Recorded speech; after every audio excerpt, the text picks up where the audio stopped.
बिस्मिल्लाहिर्रहमानिर्रहीम। शुरू नाम अल्लाह के जो बहुत मेहरबान और नहायत रहम करने वाला है। तो व्यूअर्स, कैसे हैं आप? सितार लेसन की मैंने आपको एक पिछली क्लास में कुछ थोड़ा सा सितार के मुतल्लक आपको बताया था, और ये भी बताया था कि सितार सीखने के लिए आपको एक चीज़ बहुत ज़रूरी है जो आपकी करनी है, और वो क्या है? वो थी कि आपने सितार ख़रीदना है। सितार ख़रीदने बगैर आप कुछ भी नहीं कर सकते। तो उम्मीद है कि आपने अब तक सितार का अरेंज कर लिया होगा। अगर तो कर लिया ठीक है, वरना फिर भी आप अभी अपना सितार का जब तक अरेंज नहीं करते तब तक आप अपना नॉलेज बढ़ाइए। अपनी कॉपी पेंसिल लेकर जो जो मैं आपको बताता हूँ उसे लिखिए और याद कीजिए। तो मैं कुछ चीज़ें तो वही पिछली वीडियो वाली रिपीट करूँगा, क्योंकि ये वो बातें हैं जो आपकी बेस हैं, आपका तमाम कामों का, तमाम सबक का जो आपका एंड तक चलना है। आपका एक चीज़ बहुत अहम होनी है जिसमें आपको अपने हथियार की एक एक चीज़ का पता हो कि मेरा हथियार, मेरा इंस्ट्रूमेंट क्या है, इसके नाम क्या हैं, उनके पार्ट्स के काम क्या हैं। फिर ही आप एक अच्छे म्यूजिशियन बन सकेंगे। वरना अगर आप कहें कि लकीर के फ़कीर वाला सितार नवाज बनना है तो वो मैं आपको नहीं बनने का एडवाइस करूंगा, और ना ही कभी भी कोई ऐसा काम कीजिए जिसमें आप लकीर के फ़कीर बने। जब भी कोई काम करें तो उसके मुतालिक आपको इतनी नॉलेज होनी चाहिए। जैसे अब मसलन आप कोई गाड़ी चला रहे हैं, तो आपको अगर अपनी गाड़ी का प्लग भी चेंज करना नहीं आता और आपका कहीं पे कोई छोटा मोटा नुक्स पड़ गया, तो आप अपनी गाड़ी को अब लेकर जो गाड़ी थी वो आपका एक गड्ढा बन गया, आपके लिए बोझ बन गया है। तो ऐसा काम मत कीजिए।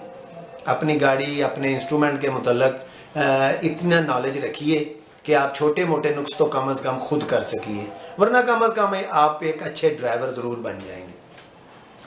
तो सितार मैंने जैसा कि आपको बताया कि दुनिया के हर कोने में स्ट्रिंग इंस्ट्रूमेंट भी बने हैं।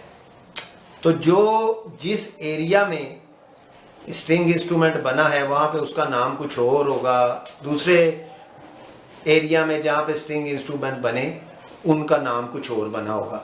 इस कंट्रोवर्सी में कभी ना पड़िए, इस झगड़े में कभी ना पड़िए कि इसका नाम ये है, ये फ़लाँ ने बनाया, फ़लाँ कौम ने बनाया। ये बिल्कुल आपके लिए ला हासिल बहस है और इससे कोई फ़ायदा नहीं होना। असल बात है कि आपका पैशन अगर है ये सीखने का तो आप उसे सीखिए। म्यूज़िक बेसिकली ऐसा काम नहीं कि जो आप किसी भी काम को एक टाइपराइटर की तरह याद करेंगे तो वो हो जाएगा, ऐसा नहीं है। इसके लिए बेसिकली आपको म्यूज़िक पहले याद करना पड़ता है। आपको पता लगना चाहिए कि मैं इसमें अपने साज से क्या करना चाहता हूँ। साज जो होते हैं ये आपके जज्बात के इजहार का एक ज़रिया होते हैं। सबसे बड़ा अल्लाह ताला ने जो हमें इंस्ट्रूमेंट दिया है वो है हमारा गला। ये हमारा गला जो है, हमारी पैदाइश के फ़ौरन बाद ये इंस्ट्रूमेंट हम इस्तेमाल करना शुरू कर देते हैं और मरते दम तक इसको इस्तेमाल करते हैं। जब ये बंद हो जाता है तो फिर वो कहते हैं कि अब इसको फ़ारग हो गया, अब ये यहाँ से जा चुका है दुनिया से, इसको अब फ़ारग कर दो। ठीक है। तो अगर आपका गला इस काबिल होगा कि आप म्यूज़िक को समझ सकते हैं तो उसके बाद आप कोई भी इंस्ट्रूमेंट जिसकी आवाज़ को आप लाइक करते हैं, जिसकी आवाज़ आपको भली लगती है, कुछ लोगों को फ्लूट की आवाज़ अच्छी लगती है, कुछ लोगों को स्ट्रिंग इंस्ट्रूमेंट की आवाज़ अच्छी लगती है, कुछ को गज़ वाले साज अच्छे लगते हैं। तो ये आपका अपना रुझान है कि आप किस तरफ जाना चाहते हैं। तो जो साज भी आप सिलेक्ट करेंगे उससे वही काम करेंगे जो आपका गला करता है, और फिर आप जो इजहार अपने गले से करना है उसकी बजाय आप उस इंस्ट्रूमेंट को इस्तेमाल करेंगे। उम्मीद है कि आप मेरी बात समझ गए होंगे कि इंस्ट्रूमेंट एक तरह से आपका गला बन जाएगा, और जिस तरह मैं आपसे बातें कर रहा हूँ इसी तरह आप उस इंस्ट्रूमेंट के थ्रू बातें करेंगे। ठीक है। उम्मीद है कि आपको ये बात समझ आ जाएगी। मैं इस तरह की छोटी छोटी बातें आपको अगर समझाता रहूँगा और आप समझते रहेंगे तो उम्मीद है कि आपको ये बातें बहुत अच्छी तरह समझ आ जाएंगी। मैं आपको ऐसा काम नहीं करना चाहता कि आप एक मशीन की तरह मैं आपको कहूँ कि यहाँ पे उंगली रखें और ऐसे करें टन टन टन टन और ये आपका सितार बज गया, देखो वो फलाना गाना बज रहा है, और आपको महसूस होगा वो गाना बज रहा है, लेकिन वो नकली होगा, आपका दिमाग नहीं पकड़ सकेगा कि मैं क्या कर रहा हूँ, कच्चा काम। आप एक गाने के बाद दूसरे गाने के लिए फिर मोहताज रहेंगे, ठीक है। फिर आपको इसके जो म्यूज़िक के लवाजमात हैं, जो इसके संगी साथी हैं, वो सारे आपको याद कराना पड़ेंगे। फिर आप एक मुकम्मल म्यूज़िशियन के तौर पर दुनिया में अपने इजहार को मुस्बत कर सकेंगे। तो ज़्यादा लंबा इस बहस को नहीं करते, ये आहिस्ता आहिस्ता आगे चलेगी। ये बात जो आपके दिमाग में एक दम से नहीं आने वाली, आहिस्ता आहिस्ता आते आते आते ये बढ़ जाएगी। तो आइए इस बात को यहीं पर ख़त्म करते हैं, ये बात आहिस्ता आहिस्ता दोबारा करेंगे। तो आज ऐसा करते हैं कि थोड़ी सी सितार के मुतल्लिक़ फिर आपको कुछ ऐसी मालूमात और उसके पार्ट्स के नाम याद कराता हूँ और उनके काम बताता हूँ जो कि आपके हमेशा काम आएंगे। आइए देखते हैं। लो व्यूअर्स, ये आ गया हमारा सितार। सितार एक खूबसूरत साज है। साज बजाते खुद इतना खूबसूरत है कि ना भी बजाया जाए तो हाथों में पकड़े हुए ये बहुत हसीन और एक खूबसूरत इंस्ट्रूमेंट है। इतना प्यारा इंस्ट्रूमेंट कि आपको खामखा बजाने को दिल चले। और दूसरे मैंने आपको बताया था कि सितार गले से नज़दीक तरीन भी एक साज है। इसमें हम तार के साथ वो काम कर सकते हैं कि जो बाज़ औक़ात गला भी नहीं कर पाता, बड़ा मुश्किल है उसके साथ भी वो हरकतें, वो बातें कहना कि जिस तरह मैं बेफिक्री से कोई भी बात अपने गले से कर रहा हूँ तो मुझे अपनी लैंग्वेज पर, अपनी बात पर अबूर हासिल है, तो मैं उसी यकीन और कॉन्फिडेंस से आपसे बात कर रहा हूँ। इसी तरह आपके इंस्ट्रूमेंट को भी इतना मुकम्मल होना चाहिए कि वो आपकी बातें जो आप कहना चाहें जब आप सीख जाएंगे तो वो मुकम्मल तौर पर कह सकें। तो देखिए, सबसे पहले हम इसके एक सिरे से शुरू होते हैं। ये है सितार का नीचे का गोलाई वाला पार्ट, ठीक है व्यूअर्स, देखिए गौर से। इसको हम कहते हैं इसका तुम्बा। ये तुम्बा जो है लकड़ी का बना हुआ है। लकड़ी की बारीक परतें जो हैं जोड़ जोड़ कर उनको आपस में बांधा गया और उसके बाद उनको मजबूत करने के बाद ऊपर पॉलिश की गई है, ठीक है जी।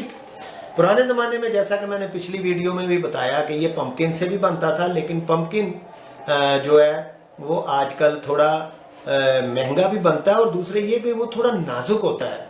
साज अब इतने कॉस्टली बनते हैं ये वाला सितार कि अगर वो टूट जाए तो दिल को दुख होता है।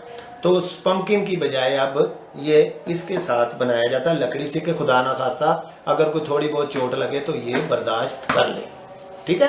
पंपकिन बहुत नाजुक था। देखिए जी, अब इसके नीचे आप एक चीज़ देखिए, ये देखिए, ये जो आप चीज़ें स्टैंड देख रहे हैं, एक खोंटियाँ जैसी किल्लियाँ, ये इसको कहते हैं हम तार के बांधने की किल्लियाँ, जगह खोंटियाँ, जहाँ पे हम तार जब हम लगाएंगे स्ट्रिंग इसकी तो इसके ऊपर उसको बांधेंगे और यहाँ से आगे ये चलेगा कसने के लिए। तो ये आप याद कीजिए कि यहाँ से आपने अपनी तारें कसनी हैं, यहाँ से आपने शुरू करना है उसको लगाना। तो ये तारें लगाने की किलियाँ हैं। इसके तुम्बे के अब आ जाएं ऊपर के हिस्से, जहाँ से ये तार आ रहा है इस ब्रिज के ऊपर, ठीक है। ये स्ट्रिंगें आ गई ऊपर, नीचे से तुम्बे से चली ऊपर आ गई। अब ये जिस चीज़ के ऊपर, जिस लकड़ी के ऊपर ये खड़ा है, इस लकड़ी को हम कहते हैं तबली। तबली जो है ये इसकी बेस है जिसके ऊपर हमारे दोनों ब्रिज जवारियाँ जो स्टैंड कर रही हैं। देखिए, ये है बड़ी ब्रिज, बड़ी जवारी जो हमारी मेन स्ट्रिंग को बजाती है, ठीक है जी। और ये जो नीचे है ये है छोटी जवारी, लिटिल ब्रिज, स्मॉल ब्रिज, जिसके ऊपर हमारी तरबें जो है ना ये उसके ऊपर ये स्टैंड करती है, ठीक है जी। ये इसके ऊपर है और ये जो है बड़ी ब्रिज के ऊपर। अब ब्रिज क्या है? ब्रिज के ऊपर ये देखें, ये लकड़ी का एक स्टैंड है जिसको हम घोड़ी कहते हैं, जिसके ऊपर ये चीज़ लगी है जिसके ऊपर से साउंड मुंतकल होता है इस डब्बे के अंदर से ऊपर बाहर, उसकी एको आती है। अब ये जो ब्रिज है ये बना है हड्डी का, कैमल की हड्डी का, क्योंकि कैमल के पाँव की हड्डी जो है वो बहुत मजबूत कंसीडर की जाती है और वो जल्दी कटती नहीं, वरना ये तार उसको काट देती है। तो कैमल की हड्डी या फिर इससे भी पहले बनता था हॉर्न्स का, 12 सिंगे का हॉर्न या और याक का हॉर्न, तो वो भी अब नापेद हो गया है, ज़माना बहुत फास्ट हो गया है। तो अभी तो ये हड्डी भी नहीं मिलती, तो अब और चीज़ें इंट्रोड्यूस की गई हैं इस जदीद दौर में। अब ये जवारी जो है ये आबनोस की लकड़ी की भी बन रही है। आबनोस की लकड़ी बहुत हार्ड होती है, और फिर ये कुछ ऐसे मटेरियल्स भी अब दरियाफ्त हो गए हैं जो केमिकली बनाए गए हैं। वो मटेरियल्स अब जो हैं प्लास्टिक के, वो भी जवारी के तौर पर इस्तेमाल हो रहे हैं और कामयाब हैं, चल रहे हैं। तो ये थी जवारी, जिसको हम ब्रिज भी कह सकते हैं। अब ये तबली और तुम्बा आगे चलता है, तो यहाँ पे आके इस लंबी सी डंडी के साथ ये ज्वाइन हो रहा है। जहाँ से ये ज्वाइन हो रहा है, ये यहाँ तक तुम्बा हो गया नीचे और आगे तबली हो गई। अब इन दोनों को जोड़ा इस डंडी के साथ, तो इस जगह को कहते हैं गाटा। ये ठोस लकड़ी का बना होता है जो इन दोनों को आपस में ज्वाइंट करता है, इसको कहते हैं गाटा। ये इतना हिस्सा, ठीक है जी, ये गाटा, इसका नेक, ये है इन दोनों को जोड़ने वाला पार्ट। यहां से अब ये जुड़ने के बाद आगे बढ़ते हैं, तो ये आ गया लंबे वाला हिस्सा, जिसके ऊपर हमने गेम करनी है सारी। इसको कहते हैं डांडी। डांडी जो है ये हमारा मुकम्मल वो जगह है जिसके ऊपर हमारे फिंगर्स चलनी है और हमने अपनी बात कहनी है। अब इसके ऊपर आप देख रहे हैं क्या हुआ भाई, इसके ऊपर ये ब्रास की ये कुछ चीज़ें लगी हैं, इनको कहते हैं पर्दे या फ्रेट। ये पर्दे या फ्रेट हमारे ऑक्टिव जो है ना, ऑक्टिव के लिए हमें सहारा देते हैं कि ये हमारा पीछे जो है ये बेस का ऑक्टिव है, मंदर स्थान, फिर ये आगे हमारा जो है ये मेन ऑक्टिव है जो हमारा मध्य स्थान, और फिर ऊपर है हमारा जो टीप का ऑक्टिव जिसको हम कहते हैं तार स्थान। ठीक है, ऊंची आवाज़, दरमियानी आवाज़, बेस की आवाज़, ये पर्दे उसको जाहिर करते हैं और हमें हेल्प करते हैं। ठीक है, तो ये कहलाए पर्दे जो डांडी के ऊपर हैं, और इनको बांधा गया इस मछली पकड़ने वाली तंदी से, प्लास्टिक की डोरी से, तंदी से मजबूती से इनको बांधा जाता है। अब इनके अंदर होल हैं, जो ये अंदर ये डांडी के ऊपर वाली जो जगह है उसके अंदर से होल हैं जिसमें ये तरब की तारें जो हैं ये डाल के इन किलियों के साथ बांधी जाती हैं। ये किलियां तरब की किलियां हैं। तरबें क्या आपको बताया, जो नीचे इको वायर्स हैं, जो हमारी नीचे की तारें, ये देखें आप नीचे, इसका एक नीचे तारें चल रही हैं, एक ऊपर तारें चल रही हैं। ऊपर की जो तारें हैं वो मेन स्ट्रिंग है और नीचे की तारें जो हैं ये हमारी एको हैं, इनको हम तरब कहते हैं। ठीक है, इन तरबों को कसने के लिए, ट्यून करने के लिए ये वाली किलियां हैं। ये 11, 12 और 13 होती हैं। मुख्तलिफ मैन्युफैक्चरर्स जब इसको बनाते हैं तो सितार को कोई 12 तरबें देता है, कोई 11 देता है।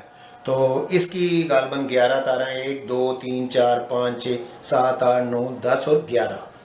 तो ये हम अपनी मर्जी की ट्यूनिंग इससे अपने जो राग हमने सेलेक्ट किया होता है उसके मुताबिक हम इसकी ट्यूनिंग करते हैं। अब आगे चलते हैं जी। ऊपर की तारें, ऊपर की तारें जो हैं ये हमारी बेस की तार को बनाती है, जो हमारा खर्ज बना होता है। ठीक है, ये हमारी खर्च के लिए ये जोड़ा तार है, इसके साथ ये बाज की तार है, इसके साथ मुख्तलिफ तारें होती हैं जिसका मैं अपनी पूरी एक वीडियो बनाऊंगा जिसमें आपको तारों की ट्यूनिंग बताऊंगा, उसमें आपको बताऊंगा। ऊपर आ गई मेन तारें, नीचे आ गई तरफ की तारें, ये आ गई किलियां। और अब हम आगे बढ़ते हैं। आगे देखिए जहाँ पे तकरीबन ये ख़त्म हो रहा है, ये हमारा मैदान ऑक्टेव का, वहाँ पे ये 2 ये हड्डी के टुकड़े, प्लास्टिक के टुकड़े लगे, इनको कहते हैं तारदान। अब ये तारदान क्या है कि एक के ऊपर ये तारें जाके खड़ी होती हैं और वहाँ से निकल कर ये बड़ी खूंटियों में घुस जाती हैं। ये बड़ी खूंटियाँ जो हैं इन ऊपर की तारों को लगाने के लिए ये लगाई गई हैं, इनमें ये डाल के इनको ट्यून किया जाता है। ठीक है, ये 1, 2, 3, 4, 5, 6 और 7 बड़ी खूंटियाँ हैं जिनमें हम ऊपर की तारों को बांधते हैं। मसलन एक को हम बाज में लगाते हैं, एक को हम जोड़े पे लगाते हैं, एक को हम गंधार पे, एक को पित्तल पंचम पे, एक को मध्य पंचम पे, और ये 2 चेकारियों की किलियाँ। ठीक है जी। तो 11, 12, 13, 14, 15, 16, 17 और 18 तारे, 18 स्ट्रिंग इस वक्त इस सह तार में है, जो बेसिकली जब बना होगा तो सह तार 3 तारों वाला साज होगा। आज ये 18 तारों वाला साज है। ये तो सितार के मुतालिक इतनी थोड़ी इंट्रोडक्शन और हो गई मज़ीद। तो आइए मैं आपको एक चीज़ और दिखा दूं। ये देखिए, ये आपने मेरी फिंगर में देखा होगा कि ये एक चीज़ है जिसको कहते हैं मिज़राब। ठीक है, मिज़राब, मिज़राब मीन स्ट्राइकर। ये एक बुनियादी औजार है, बुनियादी टूल है जिसके बगैर हम सितार नहीं बजा सकते। तो देखिए, ये है मिज़राब, हमारा स्ट्राइकर, जिससे हम सितार को ज़रब लगाते हैं, स्ट्राइक करते हैं। ठीक है, ये मिज़राब, इसको हम अपनी फिंगर पे पहनते हैं। ठीक है जी। आइए आपको तरीका बताते हैं इसको फिंगर पे पहनने का। तो देखिए, ये मिज़राब जो है, स्ट्राइकर जो है हमारा, ये तार से बना है। ये मैं आपको बनाना भी सिखाऊंगा। ठीक है। तो अब ये जो है, इसको हम इस रुख सीधा रखेंगे, और जो हमारी ये राइट हैंड की फर्स्ट फिंगर है, इसके ऊपर हम इस तरह चढ़ाएंगे। ये देखिए, आप गौर कीजिए, ये और ये, और इस ज्वाइंट के ऊपर, जो ये हमारी ये ज्वाइंट है, इसके ऊपर हम इसको चढ़ा लेंगे। ना तो हम इसको पीछे करेंगे वरना ये लूज हो जाएगा, ना ही हम इसको ये इधर लूज रखेंगे वरना ये बजाते वक्त मुड़ जाएगा। ठीक है, रॉन्ग पोजीशन, करेक्ट पोजीशन, और ये हड्डी के जॉइंट के ऊपर हम इसको यहाँ पे रख लेंगे। ये अब हमारा टूल तैयार हो गया है जिससे हम सितार को स्ट्राइक करेंगे। ये देखिए, मिसाल के तौर पे अब ये हमारा जोड़ा, ये देखा आपने, ये था सा, ये रे, गा। इसके जरिए हम यहाँ पे अपनी फिंगर टिप रखते हैं और इसी स्ट्राइकर के जरिए हम इसको स्ट्राइक करते हैं। तो व्यूअर्स, आपने देखा कि ये सितार के कुछ बुनियादी टूल्स हैं, और भी कुछ चीज़ें होंगी तो मैं आपको साथ साथ गाइड करता रहूँगा। आप अभी इतना याद कीजिए, अपने सितार को पकड़ के उसके पार्ट्स के नाम याद कीजिए, अपना मिज़राब देखिए, उसको देखिए आप करेक्ट पहन रहे हैं कि नहीं। नेक्स्ट वीडियो में हम मज़ीद आगे बढ़ेंगे, इसकी सिटिंग पोजीशन आपको बताऊंगा कि सिटिंग पोजीशन कैसे होती है। सिटिंग पोजीशन बुनियादी चीज़ है, वो भी आप देखेंगे, वरना गलत पोजीशन पे कभी आप बैठे तो आप कभी ड्राइविंग भी नहीं कर सकते, कोई काम नहीं कर सकते। हर काम के लिए उसके लिए सिटिंग पोजीशन जो है बड़ी अहम है। तो साथियों, ये तो सितार के मुतल्लक आज की वीडियो करते हैं ख़त्म। जनरेशन है, अगर आपको अच्छा लगता है, हम बाप बेटे की बातें, हमारी ज़िंदगी का जो तजर्बात आपके साथ जो हम शेयर करते हैं, अगर आपको पसंद है तो अपनी इस पसंदीदगी का इजहार इस तरह कीजिए कि मेरा चैनल जनरेशन एज सब्सक्राइब कीजिए, और हमें अपने कमेंट से, अपने मशवरों से ज़रूर नवाजिए, हमें ज़रूर अपने मशवरे दिया करिए। हमें आपके कमेंट का बहुत शिद्दत से इंतज़ार रहता है, ताकि हम आपके मशवरों की रहनुमाई में आगे अपने चैनल को बढ़ाएँ। और अगर आपको वीडियो पसंद आ जाए तो प्लीज़ लाइक भी कर दीजिएगा, और सब्सक्राइब करके हमें अपनी पसंदीदगी और का इजहार कीजिए। अगली वीडियो तक मुनव्वर साहब को इजाज़त दीजिए। अपना बहुत सारा ख्याल रखिए, इर्द गिर्द का माहौल साफ़ रखिए, क्योंकि साफ माहौल आपकी, आपके बच्चों की और तमाम नस्ल इंसानी की सेहत की ज़मानत है, और आपका कंट्रीब्यूशन है, और आपके अच्छा इंसान होने का सबूत भी। अल्लाह हाफिज़, take care, peace for all.